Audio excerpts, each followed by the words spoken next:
हरे कृष्णा कृष्णा कृष्णा हरे हरे, हरे राम राम राम हरे हरे, हरे कृष्णा कृष्णा कृष्णा हरे हरे, हरे राम राम राम हरे हरे, हरे कृष्णा कृष्णा कृष्णा हरे हरे, हरे राम राम राम हरे हरे। जय राधा माधव कुंज बिहारी, जय राधा माधव कुंज बिहारी, जय राधा माधव कुंज बिहारी, जय राधा माधव कुंज बिहारी, जय गोपी जन वल्लभ गिरिवरधारी, जय गोपी जन वल्लभ गिरिवरधारी, जय गोपी जन वल्लभ गिरिवरधारी, जय गोपी जन वल्लभ गिरिवरधारी, जय राधा माधव कुंज बिहारी, जय राधा माधव कुंज बिहारी, जय गोपी जन वल्लभ गिरिवरधारी, जय गोपी जन वल्लभ गिरिवरधारी,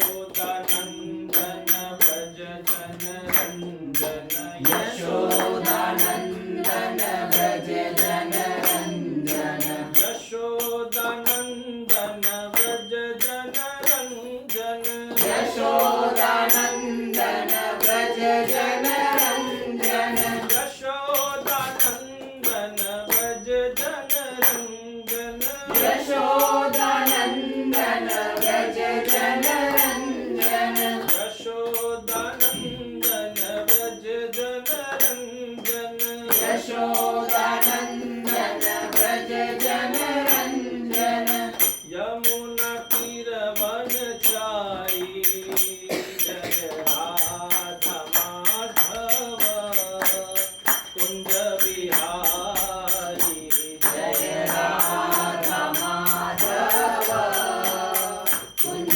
बिहारी, जय राधा माधव कुंज बिहारी, जय राधा माधव कुंज बिहारी, जय गोपी जन Vallabh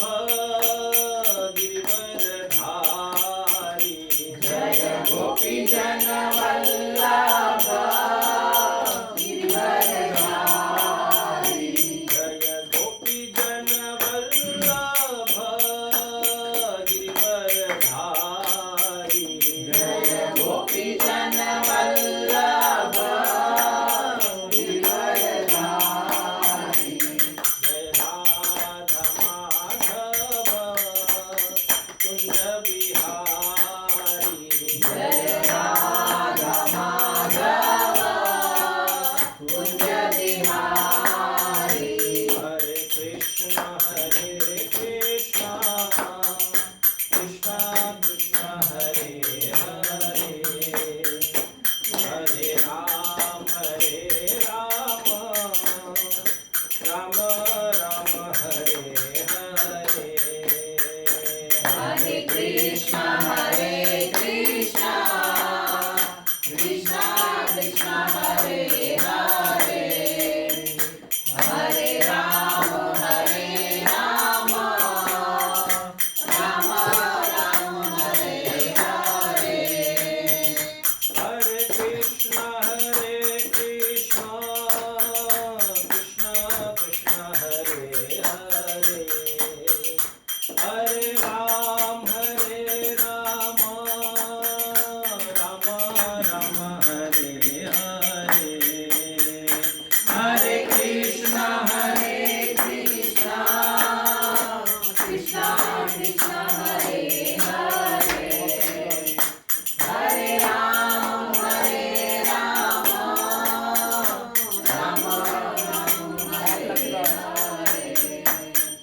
Hare Krishna,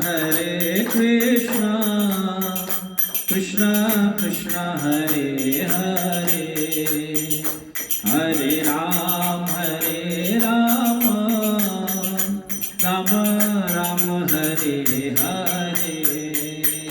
Hare Krishna, Krishna Krishna, Hare Hare, Hare Ram, Ram Hare Hare.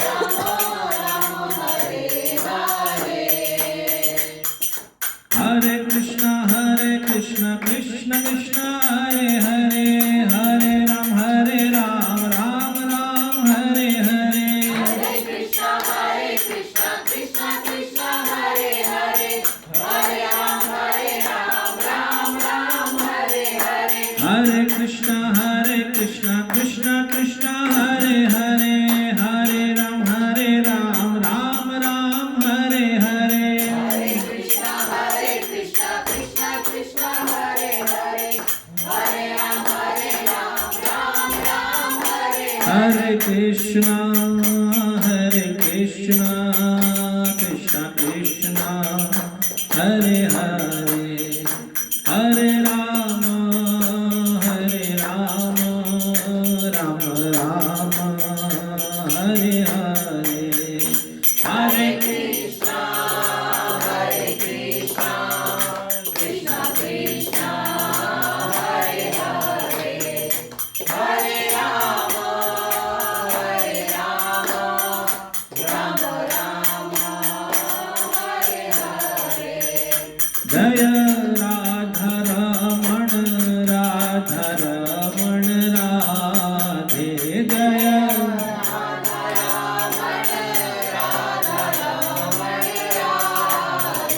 Jaya Radha Damodar, Radhe, Jaya Radha Damodar, Radhe, Jaya Radha Shyam Sundar, Radhe, Jaya Radha Shyam Sundar, Radhe. Jaya Jaya Prabhupada,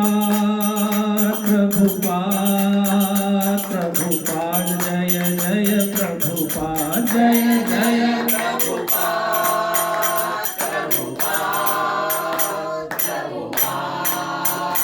Jaya Jaya Prabhupada. Jaya Jaya Gurudev,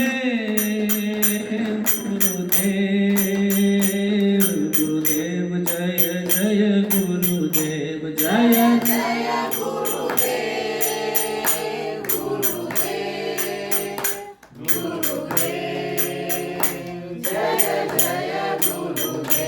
Nitai Gaur Hari Bol, Hari Bol, Hari Bol, Nitai Gaur Hari Bol, Nitai Gaur Hari Bol, Hari Bol, Hari Bol, Nitai Gaur Hari Bol. Om Mangal Hari Naam Sankirtan ki Jai, Nitya Shri Prabhupada ki Jai, Nitai Gaur Premanande.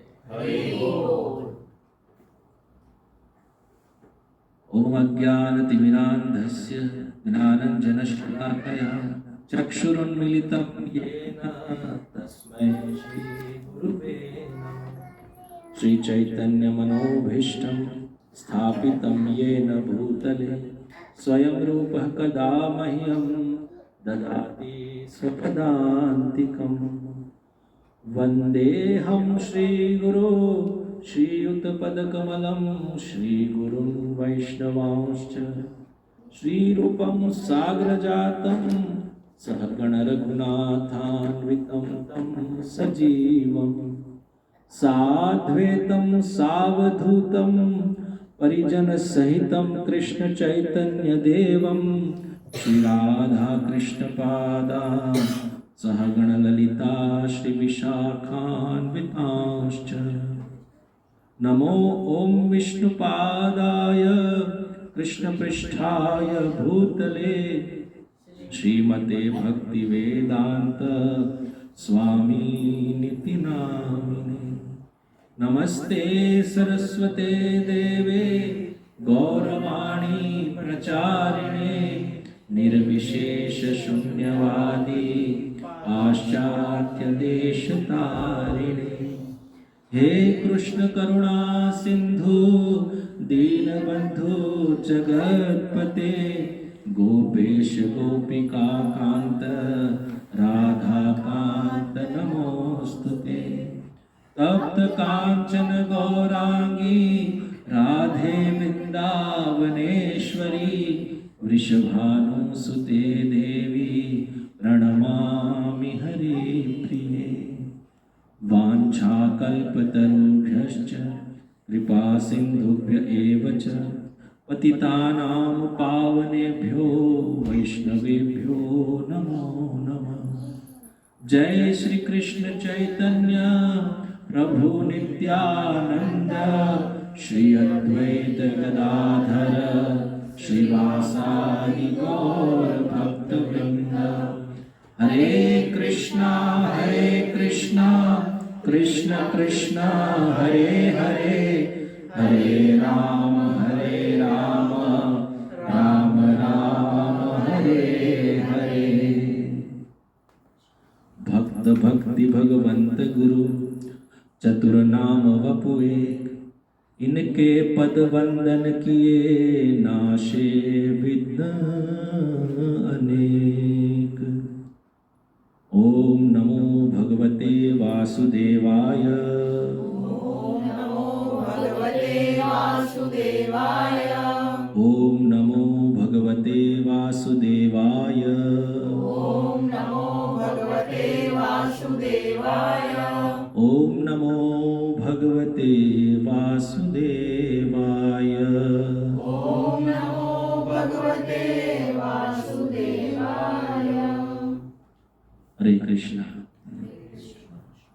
परम मंगलमय परात्पर ब्रह्म अखिलेश्वर ब्रह्मांड नायक पुराण पुरुषोत्तम जुगल सरकार श्री राधा कृष्ण की असीम कृपा से आज हम सत्संग में एकत्रित हुए हैं। पिछले कुछ सत्र से हम भगवद गीता महात्म्य पे चर्चा कर रहे थे और पिछले दो सत्र से श्रीमान आनंद माधव प्रभु हमको रामायण का बालकांड का रसास्वादन करवा रहे थे। भगवत चर्चा भगवत कथा में वो रस है, वो रस कभी खत्म नहीं होने वाला, क्योंकि हरि कथा और हरि भी अनंत है, हरि कथा भी अनंत है। हरि अनंत हरि कथा अनंत। रामायण का सुंदर प्रकरण चल रहा था बालकांड का। तो ये बालकांड इतना लंबा है कि वो 2, 3, 4 प्रकरण से नहीं होने वाला। तो प्रभु जी से कभी श्रवण करेंगे। श्रीमान आनंद माधव प्रभु जी को बहुत बहुत धन्यवाद। पिछले कुछ समय से उपस्थित नहीं थे तो वो हमको रामायण का रसास्वादन कराए। उससे पूर्व श्रीमान मधुवन प्रभु भी हमको शबरी चरित्र पे रसास्वादन कराए। तो आज हम भक्तमाल से श्री जयदेव गोस्वामी का पावन चरित्र को श्रवण करेंगे। उससे पूर्व हम जान लें कि जो भक्तमाल ग्रंथ है वो नाभा गोस्वामी जी ने लिखा है। अभी नाभा गोस्वामी के विषय में आपको ज्ञान नहीं होगा, लेकिन उसकी जब चर्चा आएगी तो हम उस पर प्रकाश डालेंगे भगवत कृपा से। तो श्री नाभा गोस्वामी भक्तमाल में भक्तों का चरित्र का वर्णन किए हैं 56 में। जैसे हम बोलते हैं ना दोहा, फिर रामचरितमानस में बोला जाता है ना चौपाई, ऐसे 56 में सुंदर तरीके से वर्णन किया है। और उसकी टीका प्रथम गौड़ीय संप्रदाय के प्रियादास जी महाराज ने लिखी है। और नाभा गोस्वामी श्री जयदेव गोस्वामी के विषय में क्या कहते हैं उसको हम श्रवण करते हैं। तो श्री जयदेव गोस्वामी के विषय में लिख रहे हैं, जयदेव कवि नृप चक्कवे खंड मंडलेश्वर आन कवि। प्रचुर भयो तिहु लोक गीत गोविंद उजागर। कोक काव्य नव रस सरस श्रृंगार को सागर। अष्टपदी अभ्यास करे ते ही बुद्धि बढ़ावे। श्री राधा रमण प्रसन्न सुनन निश्चय तह आवे। संत सरोरु खंड को पद्मापति सुख जनक रवि। जयदेव कवि नृप चक्रवे खंड मंडलेश्वर आन कवि। ये 56-44 में श्री नाभा गोस्वामी ये वर्णन कर रहे हैं श्री जयदेव गोस्वामी के विषय में। तो पहला ही पद है जयदेव कवि नृप चक्रवे खंड मंडलेश्वर आन कवि। इसका मतलब क्या है? जो संस्कृत काव्यों को श्रृंगार रस से सुशोभित करने वाले ऐसे जो दिव्य राजा, राजा भी कैसे? चक्रवे, चक्रवर्ती राजा हुए, जो अन्य जो कवि है ना उनसे भी बहुत बढ़कर चक्रवर्ती हुए। बाकी के जो राजा है वो खंड मंडलेश्वर मतलब क्या? छोटे मोटे राजा है, लेकिन उनके सामने बहुत छोटे माने जाएंगे। इस प्रकार वर्णन कर रहे हैं। प्रचुर भयो तिहु लोक गीत गोविंद, जिन्होंने गीत गोविंद को उजागर किया है। भगवान की प्राप्ति 5 रसों से हमने श्रवण की थी, याद होगा तो आपको, क्योंकि अभी क्या प्रश्नोत्तरी में करने लगूंगा तो शायद आपको कैच हो या ना हो, पता नहीं मुझे, लेकिन यदि पता है तो आप बता सकते हैं कौन से 5 रसों का हमने वर्णन किया था। भगवान को हम इस भाव में पूजा करते हैं या चाहते हैं, वो भाव का वर्णन हमने किया था। तो वो भाव में से ये जो भाव है वो माधुर्य रस का है। तो प्रथम भाव हमने चर्चा की थी, हाँ, वात्सल्य एक भाव है। दूसरा भाव माधुर्य, माधुर्य तो है ही। दूसरा भाव है सख्य, हाँ, शांत, दास्य, और ये 5वां माधुर्य रस। तो आगे नाभा गोस्वामी जी और बहुत सारे जो महान महान संत है वो कह रहे हैं कि श्रृंगार रस का जो आस्वादन है ना वो 4 जो रस है उसमें नहीं हो सकता, वो केवल माधुर्य रस में हो सकता है। नित्य निकुंज केली कुंज में भगवान श्री राधा रानी के साथ विराजमान है और नित्य रास क्रीड़ा करते रहते हैं। तो उसके विषय में जो सुंदर पदों में कवि जयदेव ने जो वर्णन किया है गीत गोविंद में, वो श्री राधा रमण जी को अत्यंत प्रिय है। और बोल रहे हैं कि श्री राधा रमण प्रसन्न सुनन निश्चय तह आवे। यदि वो अष्टपदी रोज गाई जाए तो राधा रमण निश्चय वहां पधारते हैं। और आगे बोल रहे हैं अष्टपदी अभ्यास, और इसका जो अभ्यास करता है तो क्या बोलते हैं? ते ही बुद्धि बढ़ावे। बुद्धि बढ़ाने का तात्पर्य ये है कि भगवान में बुद्धि लगे। कैसे? ये रसों के माध्यम से बुद्धि बढ़ा में एक प्रश्न होता है कि भाई आज संसार में बुद्धि बहुत है, किसी को बोलते हैं ना बुद्धि बहुत ज्यादा है, लेकिन उस बुद्धि किस में है वो हमको ज्ञात नहीं है। पैसा कमाने की बुद्धि बहुत है, कहाँ पे शेयर मार्केट ऊपर नीचे हो रहा है वो बुद्धि हमको बहुत है ना। फिर कहाँ हम जाते हैं तो बोलते हैं कि हाँ हमने तो ऐसा कर दिया वैसा कर दिया, तो हमारी जो प्रशंसा है वो सबको सुनाने का, हमारा जो गीत गोविंद नहीं सुन के हमारे ही गोविंद गीत को हम सुनाते रहते हैं। जो प्रशंसा करते हैं उसमें बुद्धि हमारी बहुत है, तो वो बुद्धि बढ़ाने की बात नहीं हो रही है, क्योंकि बुद्धि जो है वो ही कर्मों में हमको डालता है। मन से बुद्धि, और बुद्धि क्या करता है? वो कार्य कर देता है। भगवत गीता में एक श्लोक आता है कि ध्याय तो विषयान पुंस संगस्तेषु उपजायते संगात संजायते कामा कामात् क्रोधो विजायते। तो आगे बोल रहे हैं कि इस प्रकार ध्यान करने से, कौन सा विषय का? विषय ध्याय तो विषयान पुंस संगस्तेषु उपजायते संगात संजायते कामा कामात् क्रोधो विजायते। फिर बोल रहे क्रोधात् भवति सम्मोहात् स्मृति विभ्रम स्मृति भ्रंशात् बुद्धि नाशो बुद्धि नाशात् प्रणश्यति। तो बुद्धि नाश हो जाता है तो सब कुछ नाश हो जाता है। तो ऐसी जगह पे ध्यान या तो उस विषय चिंतन में नहीं लगाना है जहाँ से हमारी बुद्धि भ्रष्ट हो जाए। बुद्धि लगाना है भगवान की ऐसी सुंदर लीलाओं में। तो ये जो कोक शास्त्र बोला हमने जो पढ़ा, कोक शास्त्र को बोलते हैं प्रेम शास्त्र, भगवान राधा कृष्ण का। उसमें अष्टपदियों का गान किया हुआ श्री जयदेव गोस्वामी। तो राधा रमन जी स्वयं सुनने पधारते हैं और आगे बोल रहे हैं ना, हमने पढ़ा था जयदेव कौन किसके पति है? श्री पद्मावती जी के। तो आगे यहाँ पे बोल रहे हैं कि संत सरोरु खंड को पद्मापति सुख जनक रवि। तो ऐसे हुए जो श्री पद्मावती जी के पति श्री जयदेव जी संत रूपी कमल वन को आनंदित करने वाले सूर्य के समान प्रकाशित इस पृथ्वी पर अवतरित हुए। इस छपैया में ये तात्पर्य है कहने का। तो गीत गोविंद की इतनी तारीफ क्यों है सभी जगह पे? तो विक्रमादित्य जो राजा हुए उसके विषय में उसकी महिमा का वर्णन करते हुए नाभा गोस्वामी बताते हैं, विक्रमादित्य राजा बहुत ही दिव्य राजा हुए और उनका शासन भी बहुत सुंदर, आप पढ़े होंगे। वहां पे ये गीत गोविंद गाया गया। तो उसको सुनने के लिए स्वर्ग के देवता और पाताल के नाग देवता और कन्याएं सब आई।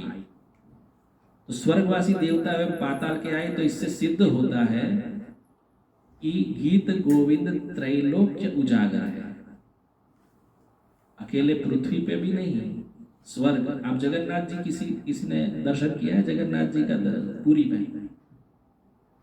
वहां पे अभी भी स्वर्ग द्वार है। उस स्वर्ग द्वार से इंद्र दर्शन के लिए आए थे और कैसे भी कितने ही देवी देवता आते रहते हैं। रात में जब शयन आरती होती ना तब दर्शन करने खास करके आते हैं। अभी वो जो समुद्र के किनारे पे स्वर्ग द्वार है। तो जो गीत और भगवान भी गीत गोविंद सुन के ही शयन पोड़ते हैं जगन्नाथ जी। तो गीत गोविंद भगवान को अत्यंत प्रिय है। उसकी भी हम चर्चा करेंगे। जैसे जैसे हम आगे जाएंगे गीत गोविंद का भी आस्वादन करेंगे। तो कहने का तात्पर्य है त्रैलोक्य उजागर ये गीत गोविंद है। गीत गोविंद में राधा माधव युगल की परम दिव्य केली लीला का वर्णन हुआ है। बड़ा ही रसमय वर्णन है। जब उसका श्रवण करेंगे, अभी तो आज शुरुआत है तो थोड़ा आपको बेस में क्या बोलते हैं उनकी तात्पर्य और महात्म्य सुनने में थोड़ा आपको उत्साह बढ़े, इसलिए महिमा वर्णन हो रहा है। आगे जब पन्ने खुलेंगे और भी तो और रसमय है। तो भक्ति रस से परिपूर्ण होने के साथ साथ काव्य के रसों से भी ये काव्य परिपूर्ण है। भक्ति तो है ही लेकिन रस भी है। तो श्री जयदेव कवि जी कहते हैं यदि हरि स्मरणे सरसम मनो यदि विलास कला सुकुतूहलम मधुर कोमल कांत पद्मावली शृणु तदा जयदेव सरस्वती। अर्थात क्या? यदि भगवान के स्मरण में तुम्हारे मन में अनुराग है, यदि श्री कृष्ण की केली विलास कलाओं को जानने का कौतूहल है, तो मधुर कोमल एवं मनोहर पदयुक्त ये जो गीत गोविंद है जो जयदेव कवि द्वारा वर्णित है उनकी वाणी को श्रवण करो। यह अनुराग शब्द पर प्रकाश डाले। अनुराग क्या है? अनुराग किसको कहते हैं? एक होता है राग, दूसरा होता है अनुराग। जब संसार की वस्तुओं में हमको राग हो जाए तो उसको आसक्ति बोलते हैं। और वो आसक्ति क्या है? संसार की माया में हमको फंसाती है।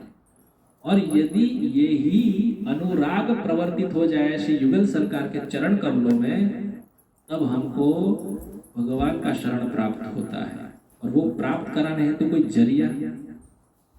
अभी मैं फिर से हमारा जो पिछला सत्र है उसमें आऊँ, क्योंकि 2 वीक हो गया ना, याद कराऊंगा। जरिया क्या है? अविधेय। याद आया कुछ? हमने चर्चा की थी कौन सी? संबंध अविधेय और प्रयोजन। श्री चैतन्य महाप्रभु शिष्टाष्टकम में ये 3 बातों पे मुख्य केंद्र अपना जो कहने का तात्पर्य वो केंद्रित किया है। पहला है संबंध, हम अपने विषय में जाने, इसीलिए भगवत गीता है। भगवत गीता हमको बताती है हमारा आइडेंटिटी क्या है। क्योंकि देखो अर्जुन भी यही असमंजस में था संसार के विषयों में, हालांकि वहां पे वो एक किरदार निभा रहे थे, लेकिन वहां उनको क्या हुआ है, शोक हुआ आसक्ति के कारण कि ये सभी जो सामने है वो तो मेरे रिश्तेदार है, कुल क्षय हो जाएगा, पिंडोदक क्रिया लुप्त हो जाएगी, क्या क्या उनमें सोच आई। और हम लोग इतना महान पाप करने को उद्यत हुए हैं, ये केशव मैं युद्ध नहीं करूंगा। अभी युद्ध नहीं करूंगा, उसमें क्या हुआ, शरीर की आसक्ति की बात आई, तो भगवान ने प्रथम ही श्रवण करवाया, नत्वे वाहम जातु नासम नत्वे नेमम जमादीपा। क्या बोला, ऐसा कोई समय ही नहीं है कि मैं ना रहा हो या तू ना रहा हो, या ये समस्त जनाधिपा राजा लोग भी ना रहे हो। तो इसके कहने का तात्पर्य क्या है, इतना सुंदर बताया देखो, नत्वे वाहम जातु नासम नत्वम नेमे जनाधिपा न चैव भविष्याम सर्ववयम अतः पर। ऐसा भी नहीं होगा कि ये लोग भविष्य में नहीं रहेंगे, क्योंकि आत्मा हमेशा रहता है, ये तो शरीर है, केवल शरीर बदलने वाले। और अर्जुन को टेंशन क्या था, ये लोग गुजर जाएंगे, फिर हम लोग जीवन जी के भी क्या करेंगे। हमारा भी प्रश्न यही रहता है ना, हम लोग भी दुविधा में क्यों रहते हैं, हमको यही रहता है कि हमारे स्वजन नहीं रहेंगे, या तो कभी भी मृत्यु आ जाए, कोई बीमारी आ जाए, इसलिए परेशानी में हमको भय रहता है। और उस भय के कारण हम दिन रात उसमें लगे रहते हैं अपने कार्यों में। और वो कार्य ऐसा है कि जो संसार में आसक्ति बढ़ाने वाला है, उसको बोला जाता है राग। राग हो गया, राग यानी क्या, उसमें आसक्ति हो गई। और ये आसक्ति ऐसी लगती है छूटने को बहुत मुश्किल है जब तक सत्संग ना मिले। हम लोग बोलते हैं कि प्रार्थना तो हम भी करते हैं, हनुमान चालीसा बोलते हैं, राम स्तुति गाते हैं, क्या क्या करते हैं, लेकिन आसक्ति गई नहीं। हमको प्रश्न पूछना चाहिए अपने आप को। यहाँ पे जयदेव गोस्वामी बता रहे हैं, यदि भगवान के स्मरण में तुम्हारे मन को अनुराग है, मन बाहर से नहीं, क्योंकि हम आजकल तो सभी जगह में दिखावा बहुत चलता है। देखो कोई भजन भी करेगा तो लगेगा ये तो बहुत देखो, लेकिन हमको पता होगा बाद में देखते हैं कि ये महाशय तो कुछ और ही धंधा कर रहा है, इसने कांड निकल रहे हैं ना। तो किसी का धर्म से विश्वास उठ जाता है। फिर इस सब धर्मों में यही है लफड़ाई। धर्म नहीं बुरा है, वो व्यक्ति बुरा है। हम क्या समझ रहे हैं, ये धर्म ही नष्ट है, करना ही नहीं है, छोड़ दो। तो उसमें हम अपना ही लॉस कर रहे हैं, ये सत्य है। तो दिखाओ पे ना जाओ, अपनी अकल लगाओ। और अकल कहाँ से मिलेगी, सत्संग से, भगवत गीता श्रवण से, भक्तों के चरित्र को सुन के सबसे ज्यादा। तो यहाँ पे बोल रहे अनुराग। अनुराग यानी कि भगवान में यदि अनुराग, आप इधर आए हैं उसके पीछे अनुराग भी है। भगवान की कथा किसको सुनने को अच्छी नहीं लगती, सबको, लेकिन उसमें से कुछ ऐसे रहते हैं, भगवान बोलते हैं मनुष्याणाम सहस्रेषु कश्चित यतति सिद्धये। कोई लोग ही मुझे तत्व से जानते हैं सिद्ध में, और उसमें से भी कोई व्यक्ति ही मुझे प्राप्त होते हैं, मतलब तत्व से जान पाते हैं। सिद्धि के लिए बहुत लगते हैं, लेकिन कुछ व्यक्ति ही मुझे प्राप्त कर पाते हैं। और हमको उस लिस्ट में, शॉर्ट लिस्ट में आना है। और आने के लिए ही ऐसे भक्तों के चरित्र को आत्मसात करना चाहिए। आत्मसात यानी क्या, आत्मसात का मतलब पता चल रहा है ना, जीवन में धारण भी करना है और अप्लाई भी करना है। हम लोग सुनते हैं, इसलिए भगवान ने दो कान बोल रहे, एक कान से सुना दूसरे से निकाल कर। आत्मसात का मतलब होता है हमारे जीवन में उसको उतारना भी है। तो कैसे उतरेगा? आगे बोलते हैं कि मधुर कोमल एवं मनोहर पद युक्त ये जो अष्टपदी जो नियमित रूप से कोई गाएगा उसमें श्री राधा रमण को उनका प्रेम प्राप्त करेगा। तो राधा रमण स्वयं सुनने आते ही है, लेकिन हमारा भाव भी क्या है? झुकाव है, हमारा अनुराग है, तभी सुनने आए। लेकिन ये इतना दिव्य है कि अनुराग उत्पन्न हो जाता है। यहाँ पे जयदेव गोस्वामी के जन्म के विषय में चर्चा की जाए। जयदेव कवि तो बंगाल प्रांत में वीरभूमि जिले के अंतर्गत इंदु बिल्व नामक ग्राम में जन्म हुआ। बंगाल में माधुर्य रस का मन ही मन आस्वादन करते रहते हैं और वैराग्य तो इतना कि एक वृक्ष के नीचे एक दिन रुकना है, दूसरे दिन दूसरे वृक्ष के नीचे। ये लिख रहे हैं, इसमें भी नाभा गोस्वामी डिटेल में लिख रहे हैं इसको। केवल एक गोदरी और एक कमंडल रखते थे, इतना वैराग्य। हमारे षड गोस्वामी का चित्र भी आपने देखा होगा दर्शन में, उनका भी ऐसा ही है। एक वृंदावन में रहते थे और महाप्रभु जी की आज्ञा हुई थी कि जो लुप्त हो गए हैं ऐसे स्थल, जो लीला स्थल है, उसको उजागर करो और ग्रंथ की रचना करो। और क्या करो, जहां से जाओ वहां मिला, आगे आएगा उसकी हम चर्चा करेंगे। जहां से जो भी ग्राम से मिल जाए वो ले लो और यमुना जल पियो और किसी में आसक्ति मत रखो और मान को विष समान समझो। कोई मान दे ना तो कान बंद। महाप्रभु जी भी कभी सुनते नहीं थे और जो अपमान करे ना उसको अमृत तुल्य। ये क्यों बताया पता है? कोई हमारा सम्मान करे और हम उसमें थोड़े गुजराती में पढ़ोगे फूली जाइए, हम आनंदित हो जाते हैं, तो उससे क्या होता है पता है? हमारे पुण्य नष्ट हो जाते हैं। ये बात बहुत सूक्ष्म में जाननी चाहिए। अरे प्रभु आप क्या गाते हो, अरे प्रभु आप क्या कथा कहते हो, अरे प्रभु आपका लाजवाब, कोई जवाब ही नहीं। तो प्रभु अंदर अंदर मुस्काएंगे, माता जी को बोले माता जी मुझे रहेगा आप तो नहीं, मेरा नंबर आ गया कंप्लीट। इससे क्या होता है? हमारा पुण्य नष्ट हो जाता है। शास्त्रों में वर्णन है। और अपमान को हम सह जाए ना तो समझ लो कि हमारा पाप नष्ट हो जाता है। उसको बदले में हमको किसी को हमको अपमान करे तो हम क्या करते हैं? 2 गाली और लगा देते हैं। अरे हमको बोल दिया, अपने बच्चे को भी सीख। मैंने ऐसे कपल देखे तो अपने बच्चे को स्कूल में कुछ बोलते तो तू मार खा के आ गया, 2 झापट लगा के क्यों नहीं आया? देखो ये सीख तो होनी ही नहीं चाहिए। ये सीख यदि हम दे रहे तो हम भी वही अपना रहे हैं। तो ये जानने की जरूरत है कि जो सुख और दुख को समान समझे उसको सिद्धित प्रज्ञा बोलते हैं। भगवत गीता में भगवान बोले हैं। तो जयदेव जी के पिता का नाम था श्री भोजदेव जी। क्या नाम था? भोजदेव जी। और माता का नाम वामा देवी।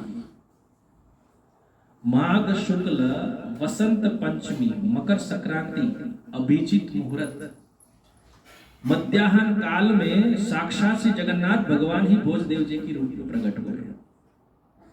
प्रश्न यहाँ ये होता है, जगन्नाथ जी प्रकट हुए तो भक्त का है क्या? देखिए, भगवान और भगवान के परिकर देखने में भेद है, लेकिन भगवान भेद नहीं समझते। जिसका भी इस संसार से वो क्या बोलते हैं उसको, अपने धाम में ले जाते हैं, उनको भी अपने जैसा शरीर देते हैं। ऐसी बहुत सारी कथाएं हैं। तो मानो ये भोजदेव जी जगन्नाथ जी के रूप में प्रकट हुए। वह समय लगभग 12वीं शताब्दी में जयदेव कवि प्रकट हुए। बाल्यावस्था में आपके माता पिता परलोक सिधार गए। बाल्यावस्था में ही माता पिता।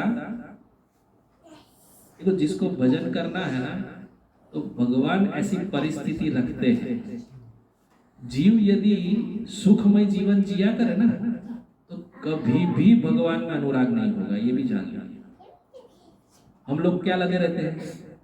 सुख संपत्ति घर आवे, कष्ट मिटे तन का। ओम जय जगदीश हरे। प्रार्थना अच्छी है, ठीक है, ओम जय जगदीश हरे प्रार्थना, लेकिन हम मांग क्या रहे हैं? सही में देखा जाए तो विष ही मांग रहे हैं। सभी भक्त हुए, सभी भक्त धन और इसको तो विष ही समझते हैं। हाँ, उससे क्या बोलते हैं, दूर, मुंह दूर नहीं रखते हैं, लेकिन उसमें आसक्ति नहीं करते। तो हमारा भी जीवन में ऐसा होना चाहिए। पूरे धंधे में लगे हैं, पैसा, परिवार सब, लेकिन आसक्ति से रहे तो भजन नहीं होगा। यदि हमारा, हम तो एक पाव, जैसे मैंने सुना था मधुर को वही बता रहे थे, एक पाव हमारा संसार में है और एक भगवान में। तो जो नैया है रामाडोल हो जाएगी तो कहाँ, ना इधर रहेंगे ना उधर के। मन से करना है, शरीर से तो हमको निर्वाह करना पड़ेगा, हम तो गृहस्थ हैं, लेकिन मन से इसका त्याग होना चाहिए। तो यहाँ पे बाल्यावस्था में आपके माता पिता का देहांत हो गया। इस घटना से बालक को संसार में असारता और क्या हुआ, नश्वरता का भास हो गया। संसार असार है, ये तो है। ऊर्ध्वमूलम अधःशाखम अश्वत्थम प्राहुरव्ययम्, 15वें श्लोक में हमने श्रवण किया था पिछले सत्र में, पिछले याद करो, 15वें अध्याय का प्रथम श्लोक। ये तो उल्टा स्वरूप है पृथ्वी।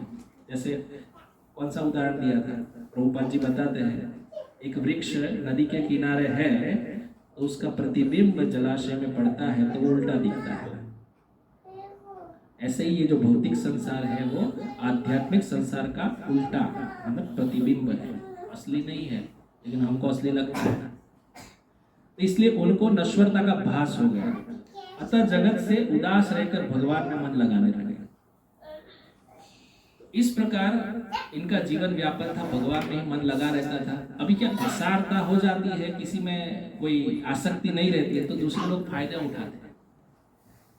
विलन तो रहेगा ही हर जगह पर, इसका धन लूट लेंगे, कैसे इसको मार लेंगे, कुछ ये बुद्धि तो चलती है। आगे सुना ना, इसमें बुद्धि जीव की बहुत चलती है, भगवान में कम। तो ऐसा ही निरंजन ब्राह्मण नामक एक ब्राह्मण, तो इनका वैराग्य और भगवत अनुराग देखकर उनको क्या हुआ, इनको कैसे करके मैं षड्यंत्र से फंसाऊं। उनके पिताजी की जो जायदाद है उसको मैं हड़प।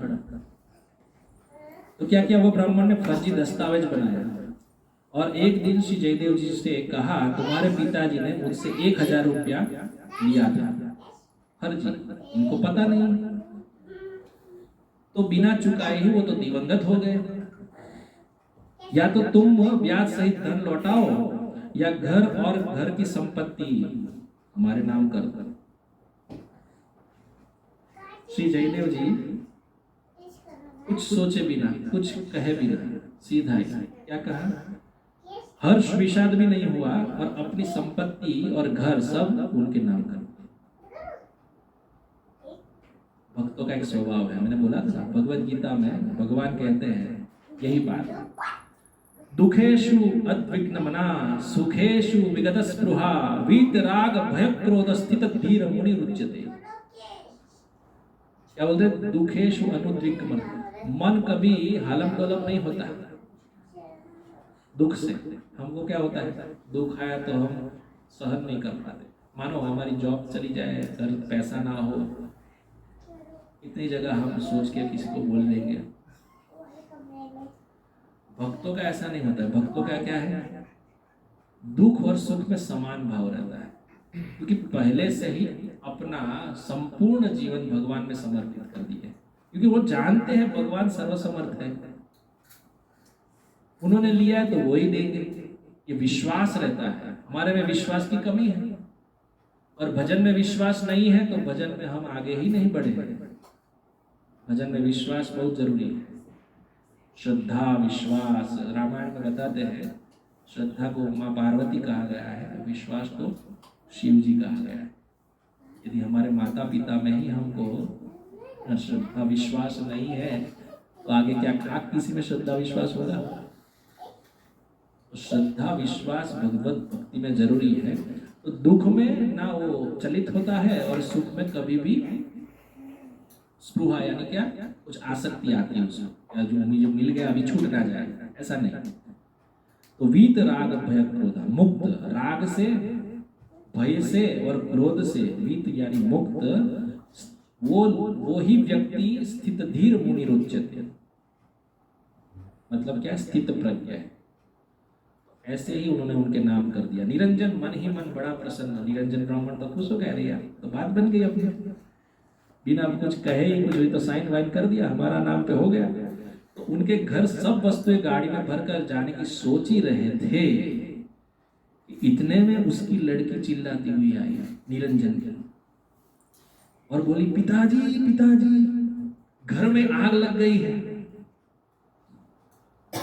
और बुझाने के लिए, और बुझाने का बहुत प्रयास करने से भी बुझ नहीं रही है। इतना सुनते ही उनके बाजू में ही खड़े हुए थे जयदेव गोस्वामी, वो निरंजन ब्राह्मण से भी पहले भागे और वो प्रज्वलित अग्नि की ज्वाला में चले गए और घर की वस्तुएं बचाने में और घर को बचाने में और घर की वस्तुएं जो भी है वो बचाने में लग गए। परम भागवत श्री जयदेव जी का दर्शन करते अग्निदेव भी शांत हो गए। श्री जयदेव जी का यह सद्भाव देखकर निरंजन ब्राह्मण को अपना कुकृत्य पे, जो खराब कृत्य किया था ना, उस पे बहुत पछतावा हुआ। मैं इस धन की लालच में कितना बड़ा अपराध कर दिया, क्योंकि ऐसा तो कभी चमत्कार देखा नहीं था। कभी कोई व्यक्ति जाए और आग अपने आप शांत हो जाए, ऐसा तो बनता ही नहीं ना। यहाँ पे अपने आप अग्नि शांत हो गई। उसने दौड़कर उनके चरणों में पड़कर बार बार भी नहीं किया तो मुझे माफ कर दीजिए, क्षमा कर दीजिए, और अपना कपट का भांडा भी फोड़ दिया कि ऐसा कुछ नहीं था। जब भगवान क्या करते हैं, महाभागवत पे कुछ अड़चन आती है ना, तो स्वयं ऐसी लीला रचते हैं। हमने सुना था, आपको याद होगा अम्बरीश महाराज की कथा। तो भगवान भी होगा, हम भक्त पराधीन, भगवान बोलते हैं हमें भक्तों के अधीन हूँ, भक्तों पे कष्ट आए वो कभी सह नहीं सकते। इसीलिए विश्वास होना चाहिए। विश्वास इसीलिए है कि भगवान हमारा कभी बुरा कर ही नहीं सकते, क्योंकि हम तो उनकी संतान हैं। ये विश्वास होता है तभी भक्ति दृढ़ हो पाती है।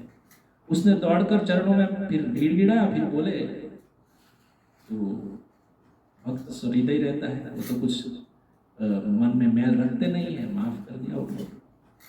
तो अपकार के प्रति भी उपकार करके श्री जयदेव जी ने श्री शिव जी के, भक्तमाली में नाभा गोस्वामी कहते हैं और टीकाकार भी कहते हैं कि शिव जी के इस वचन को चरिता, शिव जी क्या कहते हैं रामचरितमानस में, उमा संत की इहि बड़ाई, उमा संत की इहि बड़ाई, मंद करत जो करहि भलाई, मंद करत जो करहि भलाई। एकदम स्टैंडर्ड गृहस्थ जीवन हो ना, तो शिव जी और पार्वती जी, उनको ही हमको फॉलो करना चाहिए। क्यों? हमेशा कथा चलती है। रामचरितमानस में गोस्वामी तुलसीदास भी उनके संवाद को लिए थे। उमा को बता रहे हैं शिव जी कि संत की कितनी बड़ी बड़ाई है कि मंद करत जो करे ही भलाई, जो दूसरों पे भलाई करते हैं उस पे कर्म भी कुछ नहीं करता है। भगवान जो है ना उसकी रक्षा करते हैं, तो दूसरों पे भलाई करते। उमा को समझा रहे अपनी पत्नी को। तो सत्संग ऐसा नहीं कि हम लोग कर रहे हैं वीक में तो हमारे बीच में ही होना चाहिए। सत्संग इसको भी कहते हैं जो पति पत्नी में भी होता रहे। और सत्संग वो नहीं है कि व्यवहार ही निभाते रहे खाली, तुम्हारे फैमिली में क्या अंगूठी दिया है, मैं साड़ी दूंगी, उधर ये करना है, पैसा मुझे दे दो, इतना सेविंग है, ये भी जीवन निर्वाह। लेकिन यही बात चलती रहती है तो अभी तक हमारा संसार भक्तिमय नहीं हुआ है। व्यवहार की बात थोड़ी हो, ठीक है, लेकिन सत्संग की बात ज्यादा होनी चाहिए। शिव जी स्वयं उमा से यही बात करते हैं, पार्वती जी से। इतना सुंदर वर्णन करके हमको समझा रहे हैं। रस महत्व मैंने बात किया, उसमें हम प्रकाश डाले तो श्रृंगार रस सभी 5 रसों से उत्तम है। और श्रृंगार रस ना तो शांत में, ना तो फिर दास्य रस में, ना तो सख्य रस में, ना वात्सल्य रस में परिपूर्ण हो पाता है। इसीलिए जो महान संत जन है वो कहते हैं कि ये रस में भक्ति करना मुश्किल है, लेकिन संतों की कृपा से ये भी परिपूर्ण हो जाता है। जो भक्तिमय जीवन में अपना जीवन निर्वाह कर रहा है ना, उसके लिए माधुर्य रस, महाप्रभु जी भी इसी माधुर्य रस का ही आस्वादन करने के लिए गौलोक से पृथ्वी पर आए हैं। और क्या क्या सुने, देखो कृष्ण द्वापर में आए हैं, वही गौर बन के नवद्वीप धाम में गौरांग प्रभु आए, गौरांग महाप्रभु। लास्ट द्वापर में यमुना में उन्होंने लीला की, गंगा ने प्रार्थना की, पिछली बार द्वापर में आप यमुना जी को उद्धार किए, इस बार भगवान कितने भक्त वत्सल है। नवद्वीप वहां पे गंगा बहती है नजदीक, वहां पे नवद्वीप बिहारी श्री गौरांग महाप्रभु ने लीला की, बहुत सुंदर। तो यही बात बताते हैं। तो रसिक महानुभाव ने श्रृंगार रस की उपासना को अत्यंत कठिन कहा है, लेकिन मन मन चाखिए एक सुंदर आता है। मैं आपको एक छप्पैया सुनाता हूँ, क्योंकि देखो ये भक्तमाल में क्या है, थोड़ा समझने वाली बात है, थोड़ा माइंड को भी कसना पड़ेगा। सुंदर है। बोलते हैं, प्रियादास जी महाराज लिखते हैं, किंदु बिल्लु ग्रामता में भय कवि राज राज, भरियो रस राज हिये मन मन चाखिए, दीन दीन प्रति रूख रूख तर जाई रहे, रहे गहे एक गोदरी कमंडल को राखिए, कही देव विप्रसुता जगन्नाथ देवजू, को भयो जब समय चलियो देन प्रभु भाखिए, रसिक जय देव नाम मेरोई स्वरूप ताही, देवो तत्काल अहो मेरी कहीं साखिए। इसका हम अर्थात मतलब मूल समझते हैं, क्या बोलते हैं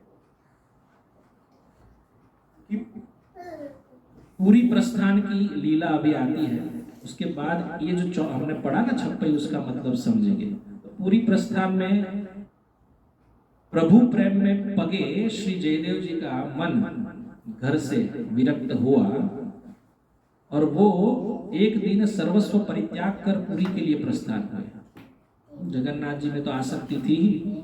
मार्ग में एक दिन अत्यंत प्यास लगने पर श्री जगन्नाथ जी भगवान ने स्वयं आकर जल पिलाया, और भूख लगने पर दूध भी पिलाया। भगवत कृपा का पग पग अनुभव करते रहे, और परम वैराग्यपूर्ण वही निवास किया। कहाँ? पुरी में। आपके वैराग्य के संबंध में भक्तमाली टीकाकार श्री प्रियादास जी कहते हैं, दीन दीन प्रति रुख रुख तर जाई रहे महे, एक गोदरी कमंडल को राखी। एक गोदरी, मैंने बोला ना, एक गोदरी, एक वृक्ष के नीचे एक दिन रहना है, उसमें आसक्ति ना हो जाए।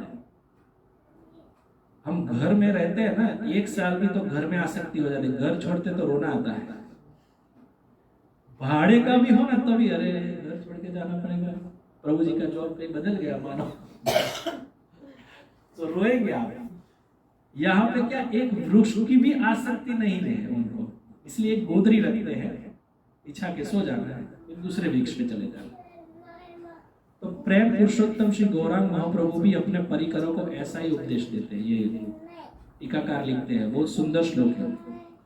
भ्रातस्तिष्ठ तले तले विटपिनां ग्रामेषु भिक्षामट, स्वच्छन्दम पीब यामुनं जलमलं चिराणि कन्यां कुरु, सम्मानं कलयाति घोर गरलं नीचापमानं सुधा, श्री राधा मुरलीधरो भज सखे वृंदावन मात्यज। एक एक शब्द में ध्यान दीजिए। देखो, हे भाई, व्रज भूमि में किसी वृक्ष के नीचे पड़े रहो। भ्रातस्तिष्ठ तले तले विटपिनाम ग्रामेषु भिक्षाम, और वृक्ष पे पड़े पड़े क्या करना है? भिक्षा। क्या करना है? जो भी मिले वो ले लो ग्राम में जाके। फिर बोलते हैं स्वच्छंदम पीब यामुनम, मुक्त रूप से यमुना का जल पान करो। चिराणी कन्या मतलब क्या है? चिथड़े जैसा वृक्ष की गुदड़ी ले लो, आसक्ति नहीं रखो किसी में। सम्मानम कलयाति घोर गरलम नीचापमानम सुधा। ये अभी हमसे बहुत कठिन है, हमसे नहीं होगा। क्या? सम्मान को महाविष एवं अपमान को अमृत समझो, ये नहीं हो पाता है। इसके लिए माला जब ज्यादा करना चाहिए, भक्तों का संग ज्यादा करना चाहिए। लास्ट बार हमने जब चर्चा की थी तो यही बात हमने बताई थी। न धनम न जनम न सुंदरी कवितां वा जगदीश कामये मम जन्मनि जन्मनीश्वरे भवतात् भक्तिरहेतुकी त्वयि। अहेतु की भक्ति यदि प्राप्त करनी है तो अपमान जो है ना वो सहने के लिए हमको कैपेबल बनना चाहिए। कभी कभी अपमान भी हो जाता है ना, घर में पति भी कभी कभी अपमान करके पत्नी नहीं सुनती है, ये डंडा उठाएगी, या तो मन ही मन इतना गुस्सा करेगी कल टिफिन नहीं मिलेगा, जाओ खाओ। और कभी कभी हम लोग माता जी पे गुस्से कर लेते हैं तो ये भी गलत है। ऐसा नहीं कि वही गुस्से कर हो जाते हैं। तो बैलेंस लाइफ में हमको ये जानना चाहिए कि जीवन निर्वाह कैसे करना है, वो हमको भक्तों के चरित्रों से जानने को होता है। और चैतन्य महाप्रभु शिष्टाष्टकम में ये बात को प्रकाश डाला, अमानी न मान देना कीर्तनिया सदा हरि। मैंने इसीलिए बोला क्या, भगवान के नाम का जप जितना भी सुंदर तरीके से होता रहता है, कभी भी मान लेने की भावना नहीं आती। इतना विशुद्ध नाम का स्वरूप है। नाम नाम कारी बहुधा निज सर्वशक्तिश तत्रार्पिता स्मरणेन नियमित कालः एतादृशी तव भगवन् ममापि गुरुदेव विद्रिशम इहा जनुनानुरागः। नाम नाम कारी बहुधा निज सर्वशक्ति, मतलब क्या, नाम में संपूर्ण शक्ति भगवान ने रख दी है। उस नाम को यदि ग्रहण करोगे, और कोई नियम भी नहीं रखा उसमें, सुबह ही जपो, शाम को ही जपो, रात में ही जपो, या तो बैठे बैठे ही जपो, या सोते सोते नहीं जप सकते, ऐसा कुछ नहीं। केवल भगवत नाम ये जब आता है ना, तब क्या होता है पता है, मान और सम्मान की भावना मिट जाती है। इसलिए अमानी न मान देना, दूसरों को मान देना है, हमको मान नहीं लेना है, ये भावना। तो यहाँ पे यही बात बता रहे, सम्मानम कलियति घोर गरलम नीचापमानम सुधा। सुधा यानी अमृत, नीच अपमान भी हो जाए उसको सुधा यानी अमृत समझो। और श्री राधा मुरलीधरो भज, राधा कृष्ण का हमेशा चिंतन करते रहो, ये बता रहे हैं। श्री राधा मुरलीधरो भज सखे वृंदावन मात्यज, वृंदावन को कभी नहीं त्यागा, ये बात बता रहे हैं। वृंदावन में हम जाने के बाद कभी कभी बहुत जोश में आके लोग वृंदावन चले जाते हैं। मैंने ऐसे सुना है कुछ लोगों से, फिर के उधर जाके भगवान का भजन करेंगे तो उधर के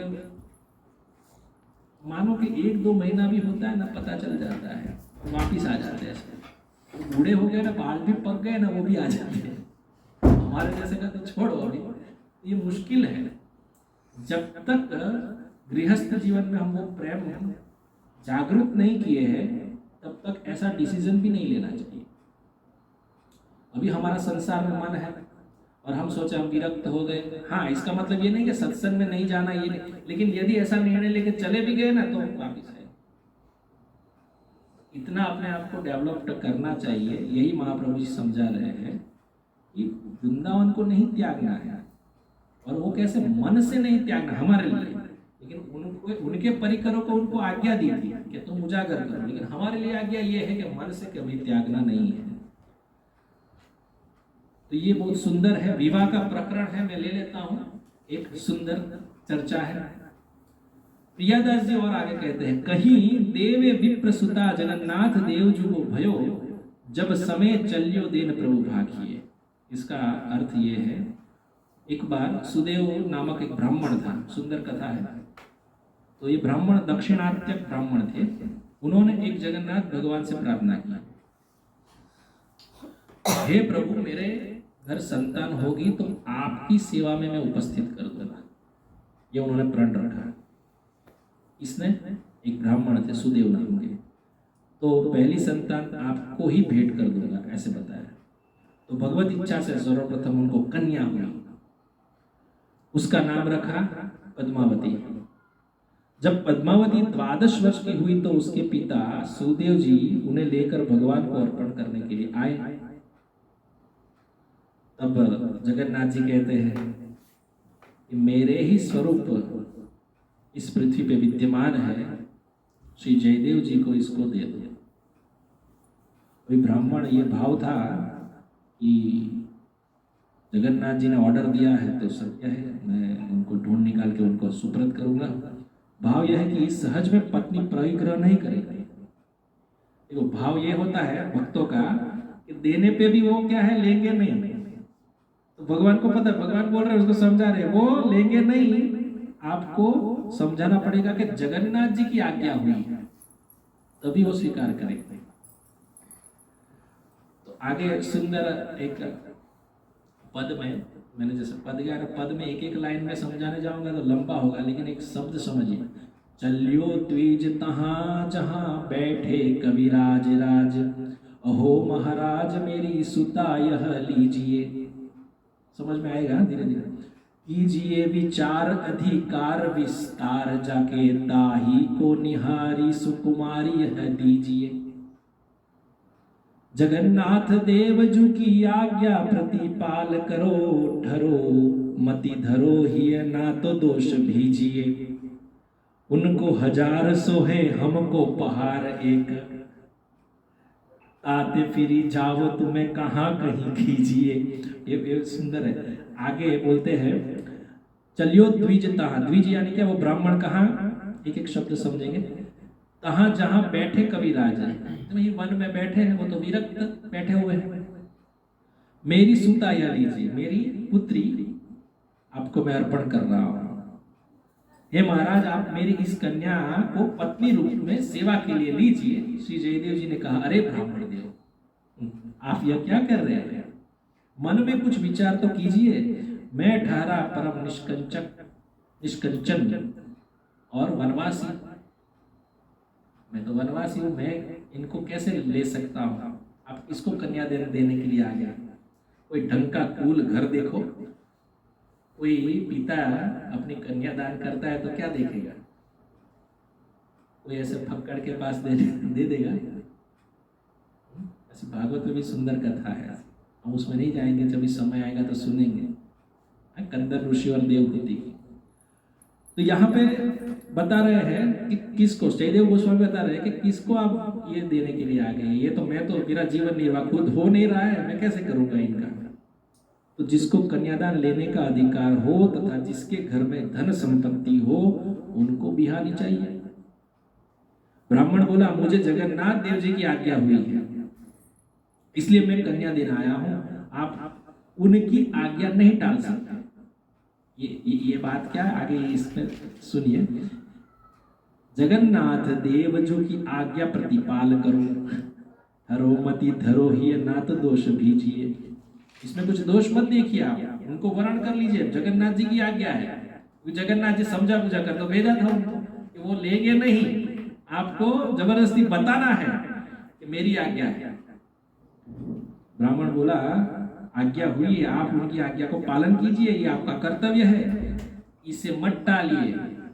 इस कन्या को अंगीकार करने का निश्चय हृदय में धारण कीजिए, अन्यथा भगवत आज्ञा उल्लंघन हो जाएगा। अभी ये पद में बोल रहे हैं, उनको 1000 सोहे, जयदेव गोस्वामी बोल रहे हैं, उनको 1000 सोहे हमको पहाड़ एक। पहाड़ यानी क्या? जगन्नाथ जी, उनको तो हजारों शोभायमान होती है स्त्रियां, और मुझे तो एक भी पहाड़ जैसी लगेगी। आते फिरी जाओ तुम्हें कहाँ की कीजिए।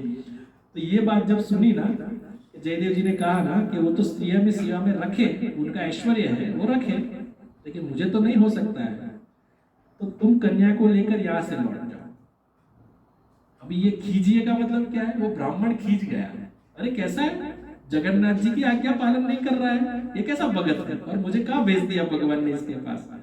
ये बस सोच के भाव में ही वो बोल रहे हैं, पत्नी परिग्रह गृहस्थ के लिए यदि रामायण में वर्णन आता है कि जिसका घर कुल, क्यों ऐसा कहा उसमें समझा के टीकाकार बता रहे हैं कि जिसका घर वर कुल श्रेष्ठ हो उसी को कन्यादान करना चाहिए। इसलिए जयदेव गोस्वामी ये समझा रहे हैं, क्योंकि एक एक बात में उनका मीनिंग भी निकल रहा है, यहाँ से उनको समझाया गया लेकिन वो बात नहीं समझ रहे हैं।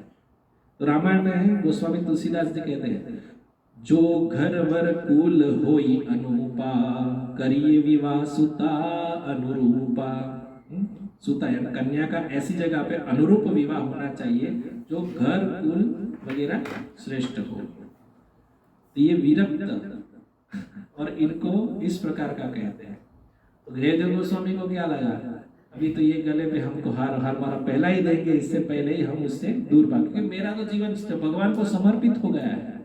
लेकिन गृहस्थ जीवन का भी एक मूल है कि गृहस्थ जीवन में भी भजन हो सकता है। ऐसे कई भक्त हुए हैं जो गृहस्थ है और उनको भगवत प्राप्ति विरक्तों से भी पहले हुई है। नरसिंह मेहता, संत तुकाराम, एकनाथ महाराज, नामदेव महाराज, इतने सारे, मीराबाई, सभी गृहस्थ को भी मिली है। लेकिन यहाँ भगवान की लीला है, उनको बस भक्त को एक कुटिया बना के बस वो रहे, फिर मेरा कोई भी गीत गान करे उसमें प्रसन्न हो। तो बाद में क्या लीला होती है, तो कैसे ब्राह्मण उनको रिझाएंगे और कन्या उनको सुकृत करेंगे, वो हम अगले सेशन में श्रवण करते हैं। आगे भी सुंदर कथा है। तो जयदेव गोस्वामी का गीत गोविंद जो है उसमें एक चरण आता है मंगल गीत, जो हम गाते आप सुनते हैं। क्योंकि वो जो गीत गोविंद है वो पूरा बहुत बड़ा है, लेकिन उसमें से अष्टपदी का है और उसमें मंगल गीत जो हम गाते हैं ना, शीत कमला कुछ, तो उसका गान करेंगे, जयदेव कवि का स्मरण करेंगे भाव से, और फिर हम कथा को विराम देंगे। हरे कृष्णा। जगत गुरु श्रील प्रभुपाद की जय। पिताय गौर प्रेमानंदे। अभी भी वो जयदेव कवि का जो गाएंगे ना, वो भगवान को सुनाते हैं।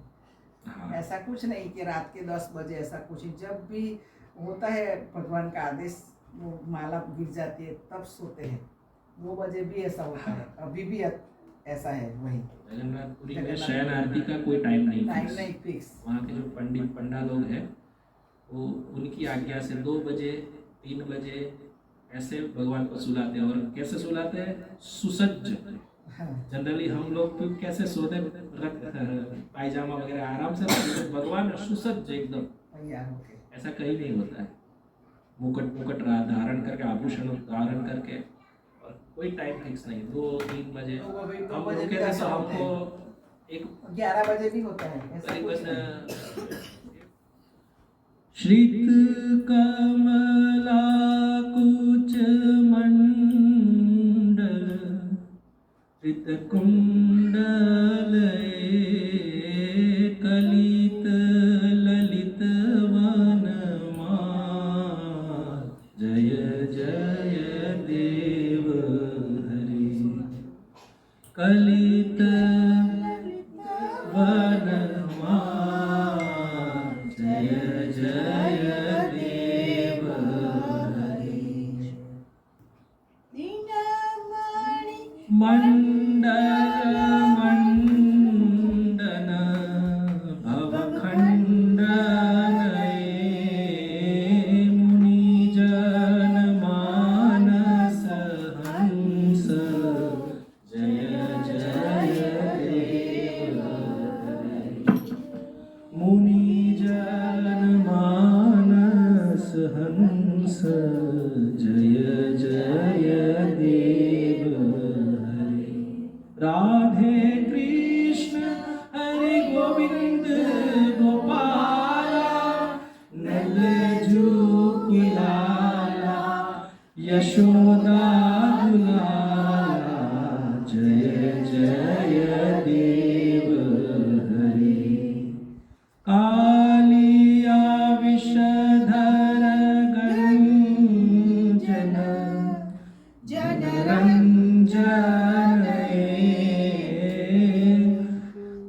यदुकुल नलिन दिनेश जय जय देव हरे जय जय देव हरे मधुमोर नरक विनाशन गरुडासन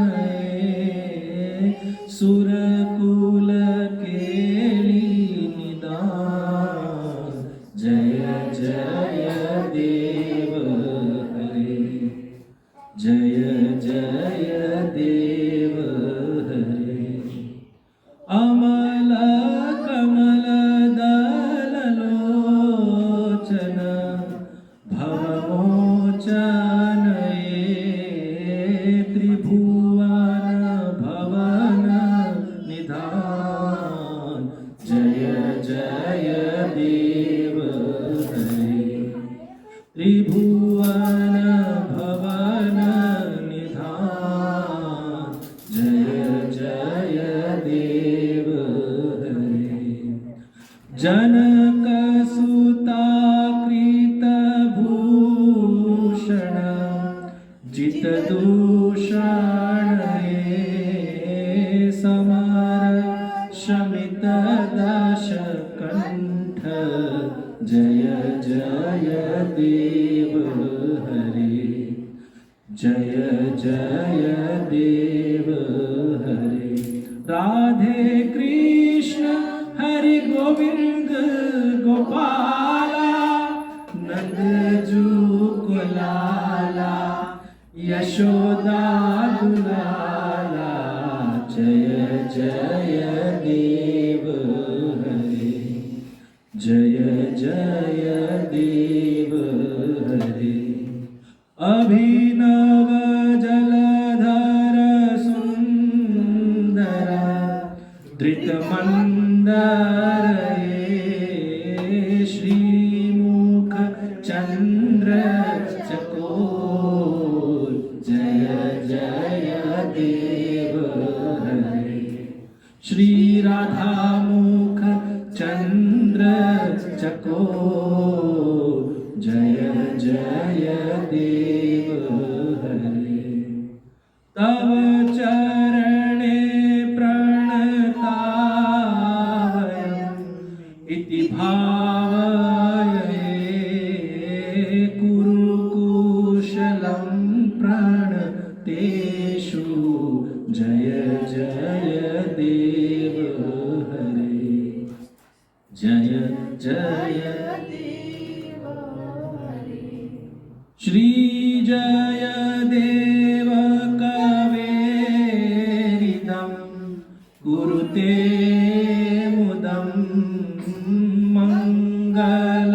मंगलमुज्ज्वल गीतं जय जय देव हरे जय जय देव हरे राधे कृष्ण हरि गोविंद गोपाला नंद जू कुलाला यशोदा दुलाला जय जय देव हरे जय जय देव हरे राधे कृष्ण हरि गोविंद गोपाला नंद जू कुलाला यशोदा दुलाला जय जय देव हरे जय जय देव हरे